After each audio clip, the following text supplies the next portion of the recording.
béni énormément. Soyez le bienvenu pour tous à citer de témoins de Christ, une cité de hommes et de femmes qui reflètent la vie de Jésus-Christ par leur façon de vivre. Aujourd'hui, nous allons parler de que faire pour servir Dieu dans ma vie. Que faire pour servir Dieu dans ma vie.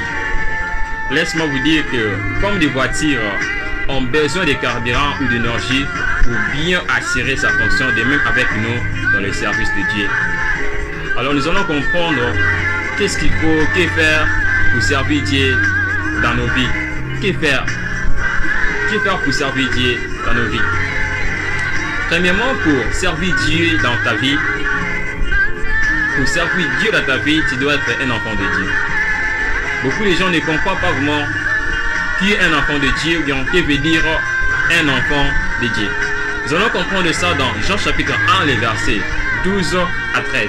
Dans Jean chapitre 1, le verset 12 à 13, la Bible nous dit: mais à tous ceux qui l'ont reçu, à ceux qui croient en son nom, elle a donné le pouvoir de devenir enfants de Dieu, lesquels ils sont nés non du sang, ni de la volonté de la chair, ni de la volonté de l'homme, mais de Dieu. Alors, à travers ce verset, nous comprenons très bien qu'un enfant de Dieu, c'est celui qui a accepté Jésus-Christ et qui croit au nom de Jésus-Christ.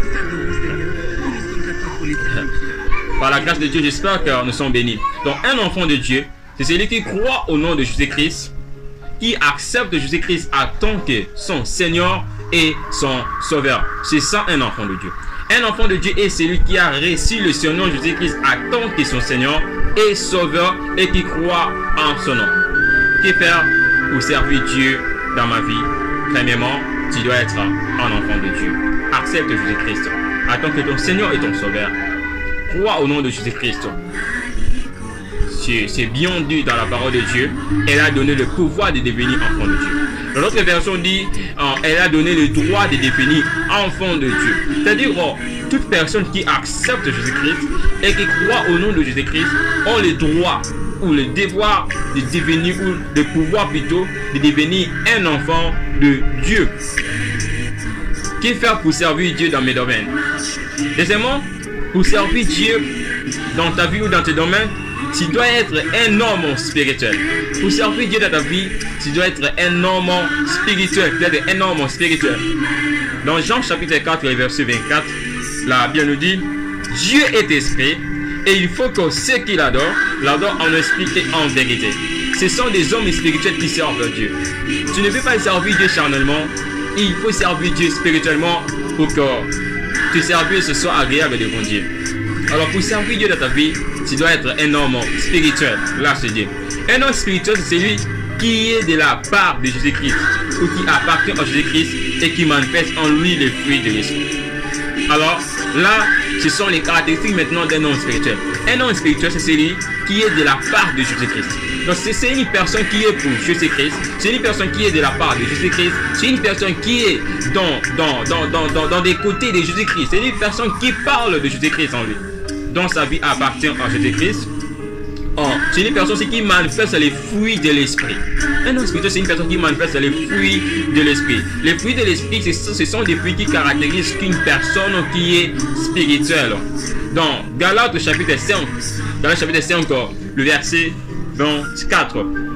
Galates 5, le verset 24, il nous dit: ceux qui sont à Jésus-Christ ont crucifié la chair avec ses passions et ses désirs.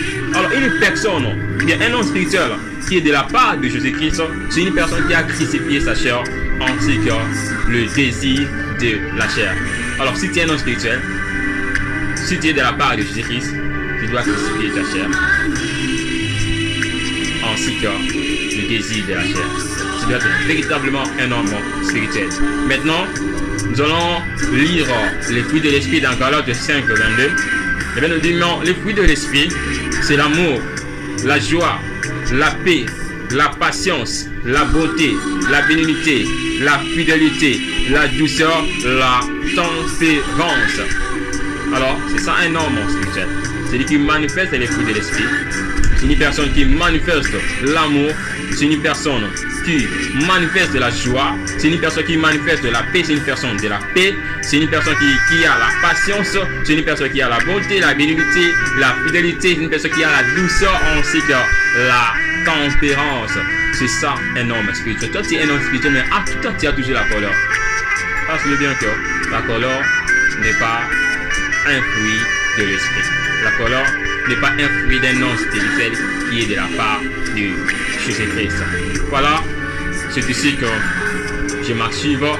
Alors, pour la conclusion, qui faire pour servir Dieu dans ma vie? Premièrement, tu dois être un enfant de Dieu. Deuxièmement, tu dois être un homme spirituel. Que Dieu nous bénisse.